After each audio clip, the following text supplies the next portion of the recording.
चलिए दोस्तों बात करते हैं एक और नए क्वेश्चन के बारे में। इस क्वेश्चन में एग्जामिनर ने कहा a man swim from A to B and back in four 1/2 hour. A block of wooden when allowed to go with the stream from A to B take 6 hour. What is ratio of the speed of the man in still water to that of the stream. यानी कि examiner ने क्या कहा कि एक लकड़ी का टुकड़ा है, वो धारा के साथ बहता है, तो वो ए से बी तक जाने में टोटल टाइम लेता है 6 घंटे। और फिर कह रहा है कि एक आदमी है, वो धारा के साथ जाएगा और उतनी ही दूरी धारा के विपरीत तय करेगा, तो उसे 4 सही 1/2 घंटे का समय लगता है। तो एग्जामिनर पूछ रहा है कि धारा और जो मैन है उसकी उन दोनों की स्पीड का रेशियो क्या है, ये एग्जामिनर ने मुझसे पूछा। तो चलिए आइए सॉल्व करते हैं। देखिए सबसे पहली बात तो एग्जामिनर ने मुझे क्या कहा कि एक जो लकड़ी का टुकड़ा है वो धारा के साथ जा रहा है, और जब लकड़ी का टुकड़ा धारा के साथ जाएगा तो उसका तो कोई आपके पास में प्रेशर नहीं होगा या उसकी कोई स्पीड नहीं होगी, उसकी स्पीड तो जीरो होगी। इसका मतलब है कि वो जो 6 घंटे में लकड़ी का टुकड़ा ए से बी तक जाएगा, तो इसका मतलब वो धारा ही उस लकड़ी के टुकड़े को ए पॉइंट से बी पॉइंट तक ले जाने में समय लेगी। यानी कि टोटल जो लेती है वो 6 आवर का समय लेती है ए से बी तक उस लकड़ी के टुकड़े को ले जाने में, यानी कि धारा।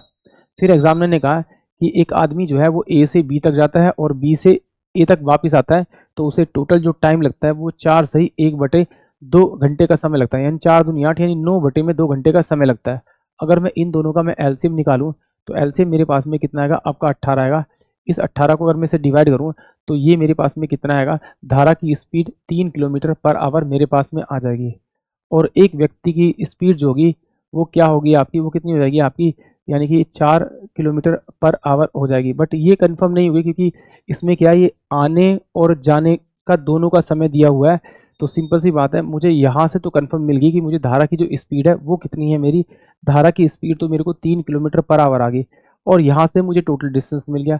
अगर टोटल डिस्टेंस मैंने मान लिया कि 18 है, तो ये धारा के साथ जाएगी, तो आदमी प्लस में धारा के साथ में जाएगी, तो x प्लस का 3 स्पीड होगी, क्योंकि धारा के साथ में जब आदमी जाएगा तैरता हो जाएगा तो अपनी स्पीड से जाएगा, साथ में धारा भी उसको कुछ ना कुछ फोर्स करेगी, तो उसकी स्पीड बढ़ेगी प्लस में। यही 18 किलोमीटर जो है धारा के विरुद्ध जाएगा, तो धारा जो है उस आदमी की स्पीड को कम करेगी, और वो टोटल जो टाइम ले रहा है वो कितना ले रहा है, 9/2 घंटे ले रहा है। ये एग्जामिनर मुझसे कह रहा है।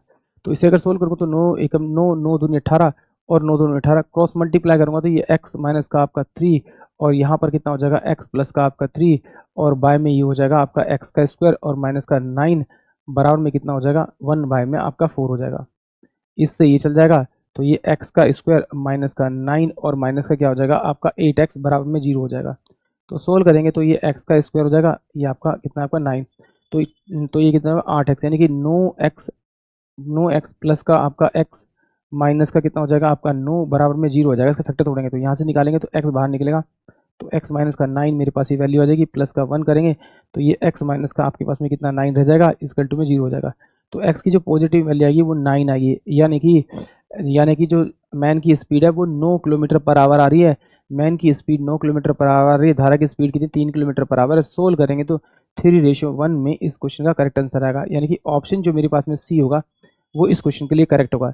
एक तरीका और है कि भैया आप यहाँ पर ना कोई वैल्यू रख के देख लीजिए। कैसे जरा देखिए कि जैसे ही मैंने इस इक्वेशन को बनाया था, इसको बनाने के बाद में मैंने क्या किया, यहाँ पर ना एक्स की कोई वैल्यू रखी जिससे मेरा ये 9/2 आ जाए।